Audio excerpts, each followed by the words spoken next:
6 korrik. Stërvitu me disiplinë.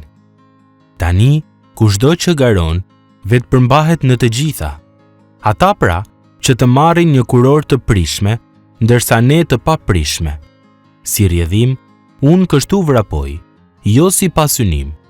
Kështu grushtoj, jo si duke rrahur në ajër, përkundrazi, e trajtoj ashpër trupin tim dhe e sklavëroj.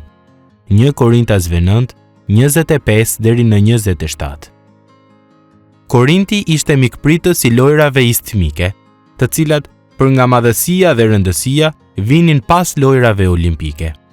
Sporti përshkronte çdo aspekt të kulturës.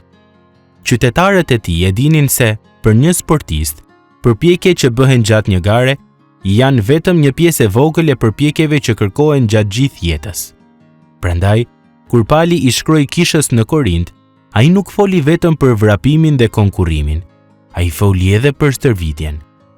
Në Korint, fëmijët që nga mosha 7 vjeçare përfshiheshin në stërvitje rigoroze për t'u përgatitur për garat.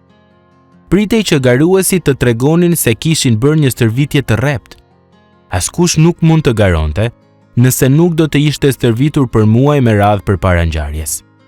Në mënyrë të ngjashme, jeta e krishterë duhet të karakterizohet nga një disiplinë që tregon një angazhim të përjetshëm për të vrapuar në garën e Perëndisë. Është e rëndësishme që fjalët tona të mbështeten nga veprimet tona. Të shprehësh vendosmëri për të jetuar jetën e krishterë, pa e shoqëruar këtë me veprime të disiplinuara, është e pakuptimt.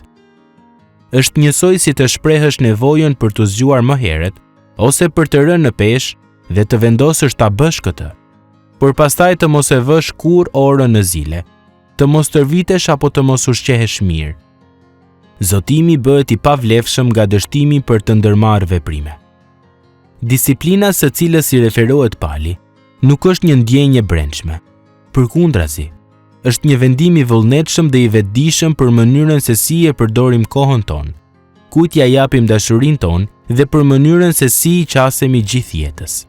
Siç shkroi peshkopi anglez i shekullit të 19, J.C. Ryle, shenjtëria e vërtetë nuk përbëhet thjesht nga ndjesitë dhe mbresat e brendshme. Ajo është diçka nga shëmbëllimi i Krishtit, gjë që mund të shihet dhe të vërehet nga të tjerët në jetën tonë private, në zakonet, në karakterin dhe në veprimet tona. Në kohët e lashta, kur sportisti triumfues kthehej në qytetin e tij, ai nuk hynte nga porta prej së cilës kishte dalë. Përkundrazi, një pjesë e murit prishej për nder të tij. Ai hynte nga një portë krejt e re dhe popullsia e qytetit mblidhej dhe e priste me brohoritje të mëdha. Stërvitja nuk sjell shpëtim në jetën e krishterë. Ai fitohet vetëm nga Krishti. Megjithatë, ajo na siguron një hyrje të begatë në qiell. Çasti kur të arrijmë në mbretërinë e tij, të dëgjojmë nga Zoti përshëndetjen të lumt, skllav i mirë dhe besnik, Mateo 25:21, do të jetë një çast nderimi dhe gëzimi më i madh se çdo portë e sapo hapur në mur. Kjo është tabloja e hyrjes në qiell, për të cilën në fjalën e Perëndisë thuhet se është e mundur për ata që do ta përfundojnë garën, që do ta durojnë stërvitjen dhe që do të vrapojnë për të fituar. Prandaj, pyet e veten: ku po shpreh vendosmëri, por nuk po merr masa?